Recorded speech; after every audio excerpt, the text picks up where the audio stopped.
Bonjour à toutes et à tous, je suis Chloé Gardès, journaliste juridique chez L'Ami Liaison pour le site actualitédudroit.fr. Merci de nous retrouver pour une nouvelle vidéo d'actualité. Plongeons-nous aujourd'hui dans l'arène brûlante de la confidentialité des avis des juristes d'entreprise. Débuté avec la loi Sapin II en 2016, ce débat, prenant aujourd'hui des airs de feuilleton politico-judiciaire, a connu de nombreux rebondissements. Lors de l'examen de ladite loi du 9 décembre 2016, un amendement déposé au Sénat et visant à accorder cette confidentialité a été balayé d'un revers de la main. 6 ans plus tard, en 2022, le rapport Combrexel sonne l'alarme. La France doit s'adapter pour rester compétitive. Mais voilà, les autorités administratives et les avocats se dressent en barricade, craignant respectivement entraves aux enquêtes et atteinte à leur secret professionnel. Les juristes, quant à eux, ne lâchent pas le morceau. Ils clament la nécessité de protéger leurs avis afin de pouvoir remplir leurs obligations sans risquer l'auto-incrimination de leurs entreprises. Pendant ce temps, la compétitivité des entreprises françaises en prend un coup,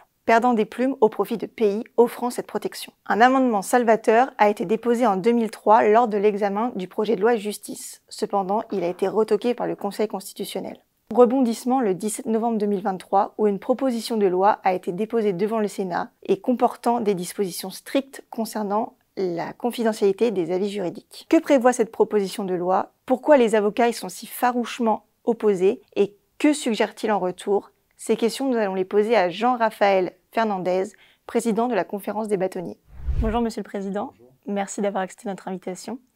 Alors pour débuter, pouvez-vous nous parler des motivations, mais aussi du contenu de cette proposition de loi du 17 novembre 2023 concernant la confidentialité des avis des juristes d'entreprise? Bonjour à tous, écoutez, c'est très simple, c'est ce qu'on appelle le legal privilege. C'est la possibilité pour les entreprises qui disposent d'un service juridique et qui embauchent des juristes, de leur permettre, lorsqu'ils émettent une consultation juridique au sein de l'entreprise, que celle-ci soit rendue confidentielle, c'est-à-dire qu'elle ne soit pas potentiellement saisissable et opposable à l'entreprise dans le cas d'éventuels contentieux. Et donc c'est l'introduction dans le droit français de dispositions qu'on retrouve dans d'autres législations, dans d'autres pays, mais principalement dans des pays de droit anglo-saxon. Alors ce n'est pas un secret, une grande majorité des avocats sont farouchement opposés à ce texte. Alors pouvez-vous nous expliquer pourquoi? Écoutez, pour plusieurs raisons, votre question vient me poser, ce n'est pas un secret. Si, bien justement, c'est parce que nous disposons de secret professionnel et la confidentialité, c'est autre chose. Mais on a peur que ça brouille les messages, ça brouille les pistes, ça brouille le raisonnement juridique et que lorsque des juges auront à apprécier d'un côté ce qu'est le secret professionnel et de l'autre ce qu'est la confidentialité des avis du juriste, ça puisse poser des problèmes d'interprétation et de jurisprudence. Mais au-delà de cet aspect purement corporatiste, on nous dit que le legal privilege va permettre de développer l'attractivité de l'économie française et des grandes entreprises. Or, on n'a jamais été en capacité d'effectuer, de mettre en place une étude d'impact en France pour démontrer que notre économie était en danger à cause de l'absence de ce legal privilege. Et bien au contraire, si vous prenez toutes les études économiques européennes depuis quelques temps, vous apercevez que la France est un des pays qui attire le plus les investisseurs étrangers.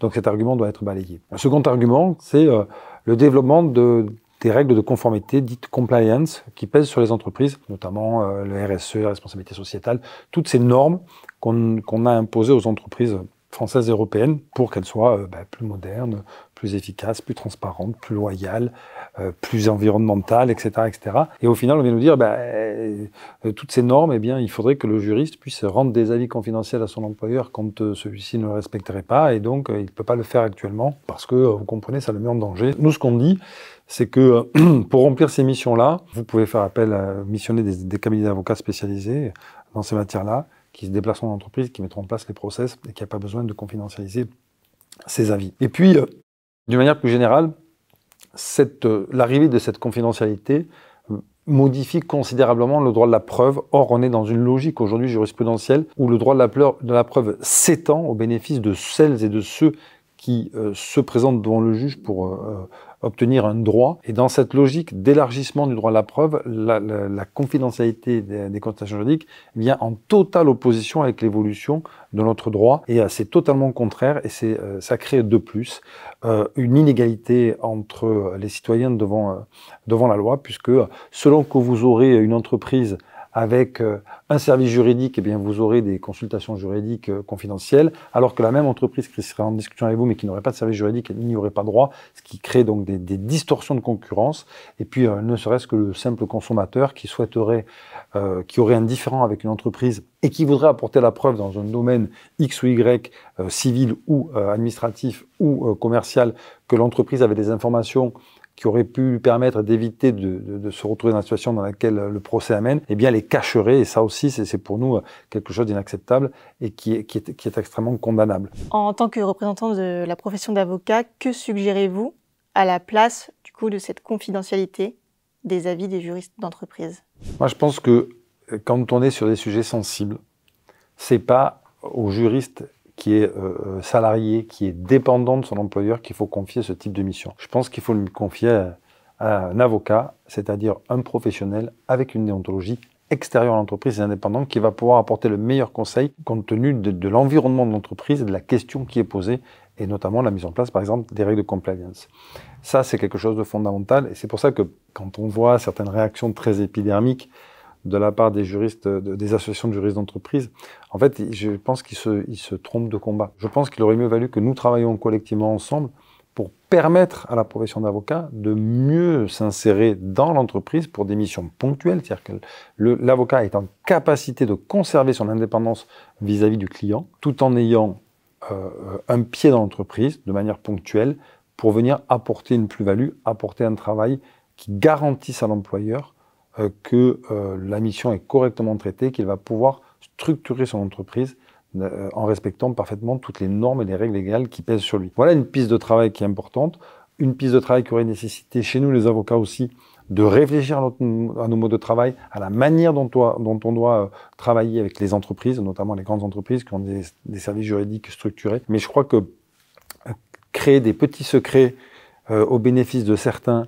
et au détriment de la plus grande partie des entreprises françaises et des justiciables, c'était pas la bonne solution pour parvenir, encore une fois, à améliorer le fonctionnement de nos entreprises. Merci à toutes et à tous d'avoir regardé cette vidéo. On se retrouve très prochainement sur le site actualitédudroit.fr et la chaîne YouTube Actualité du droit. Merci beaucoup.